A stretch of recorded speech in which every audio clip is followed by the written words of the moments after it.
All right. Hey, everyone. Today, let's talk about apple tree diseases. So, a lot of people think that it's bugs that get into the apples, but really, it's usually bacteria and other diseases that make the apples look so buggy or bitten or imperfect. So, let's talk about some of the diseases because they're actually more important. Just a quick overview, we're going to talk about apple scab, and that's those little bumps that occur on apples there that people sometimes think are bug bites. They're actually apple scabs. Fire blight is a disease that causes shoot dieback. Powdery mildew will cause the apples and leaves to not grow as much. Cedar apple rust will kill off sections of the tree as well. And then bitter rot is another bacteria disease that causes sunken brown and fruit decay. So a couple ones that impact the fruit, some that are the leaves and shoots, but we're going to talk some of these diseases that harm our trees today. So the best way to prevent disease is to have good apple tree health. That starts with choosing the right varieties, some that are resistant to some of these diseases. The next one is pruning your air. So we want to make sure that the tree gets enough airflow within it.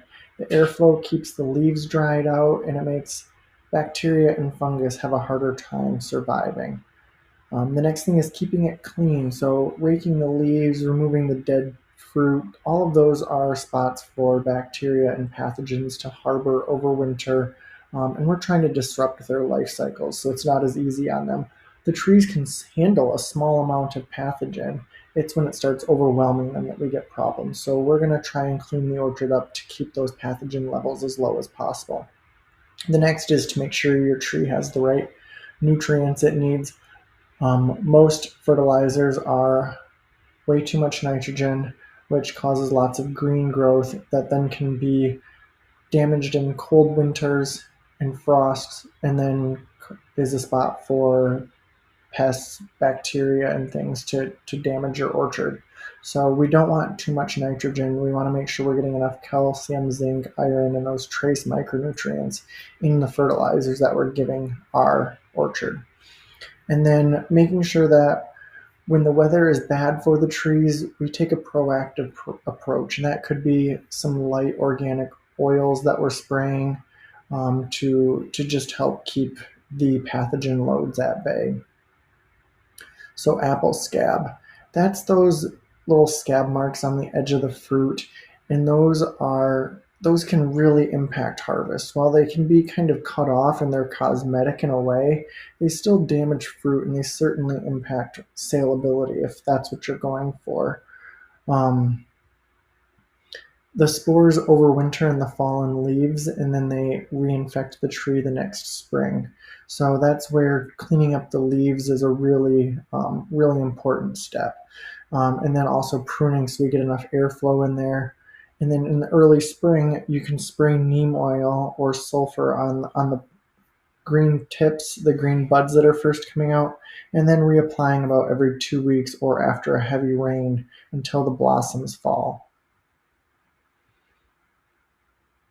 The next one we'll talk about is fire blight, and that's where a whole shoot of the tree kind of dies, and that's a new growth. And they could also call that the burnt branch killer. And this is a bacteria that survives in warm, wet weather during blooms, and it just infects that one entire stalk, and it goes up and kills it completely.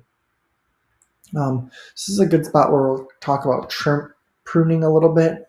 So what we don't want is too much growth. We want to have enough airflow in the tree that the tree can dry out. If you don't prune at all, it's just nothing but leafy growth and competition for those sunlight and nutrients. So we're going to trim out a lot of the new branches that are forming. We're going to try and have one open central leader.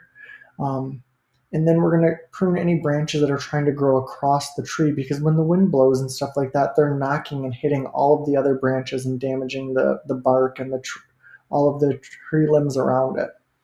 So we're going to trim out any branches that are crossing or inward facing.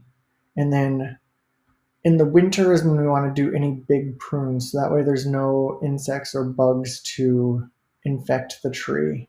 And in the early summer, that's when we'll remove the suckers or the ones that are just kind of growing straight for the sky. It's always important to disinfect your tools between prunings.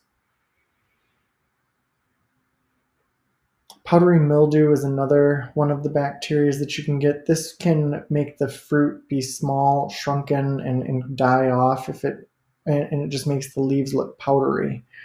This happens on warm days and dry, humid nights that aren't wet. So think about the nights that don't have a heavy dew. That's when you'll get this powdery mildew. And this one, again, pruning is the best way to prevent it. Once you get it, you can use organic fungicides, potassium bicarbonate, or copper sulfate. Cedar apple rust. This is common if you have cedar trees or juniper trees around your apple orchards. They harbor this pathogen, and this pathogen impacts apple trees particularly, and it's very signature. You'll see these orange signets in the apple leaves. And it just will cause your fruit to drop early and not have as full of harvests as you normally would. It doesn't usually kill the tree completely, but you can end up having to prune away a lot of it.